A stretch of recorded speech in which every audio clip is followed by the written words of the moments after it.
هنعمل بقى الفول الاسكندراني، وهنعمل كمان طريقة الفول علشان لما يجي رمضان نعمله في البيت ويبقى حاجة كده عملناها سهلة وبسيطة مش هتاخد وقت خالص.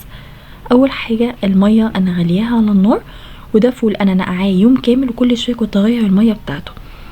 وبعد كده جبت جزراية وهقطعها شرايح كده وهنزلها في الفول، وديت رشة من البابريكا ومعلقة صغيرة من صلصة الطماطم، واسيبها بقى على النار لحد ما الفول يستوي خالص. وبعد بقى ما قعد 8 ساعات والفول يستوى معايا، او على حسب كل بوتاجاز، يعني لو لقيته الفول بيقطم كده معايا تمام يبقى كده استوى.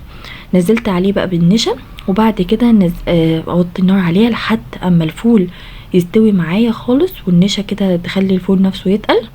وده الفول بعد ما طلع من النار بصوا شكله عامل ازاي، زي اللي احنا بنجيبه من بره واحلى كمان من بره. دلوقتي بقى نقدر نشيله في الفريزر في اي طرق انتوا عايزينه، عشان في رمضان لو عايزين تطلعوه يبقى سهل عليكم. دلوقتي بقى هنعمل الفول بطريقه سهله وما فيهاش اي حاجه. هنعمل البصلايه قطعتها يعني مكعبات صغيره، وبعد كده الفلفل الالوان قطعته برده مكعبات صغيره. وعايزين تحطوا اي نوع خضار فيها تمام. انا هنا بعمل الفول الاسكندراني، والطماطم قطعتها مكعبات صغيره، وجبت جزرايه وبشرتها.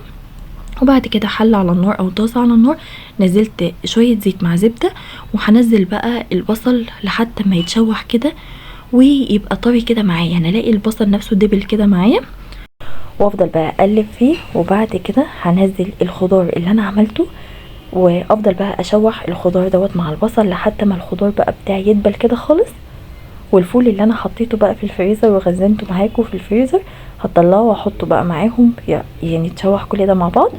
وكل اللي انا هحطه بس هو الملح والفلفل. وبعد كده في الاخر هحط الزيتون الاسود، وده بقى احلى فول اسكندراني هتدوقوه. ما تنسوش لو عجبكم الفيديو تعملوا لايك وسبسكرايب.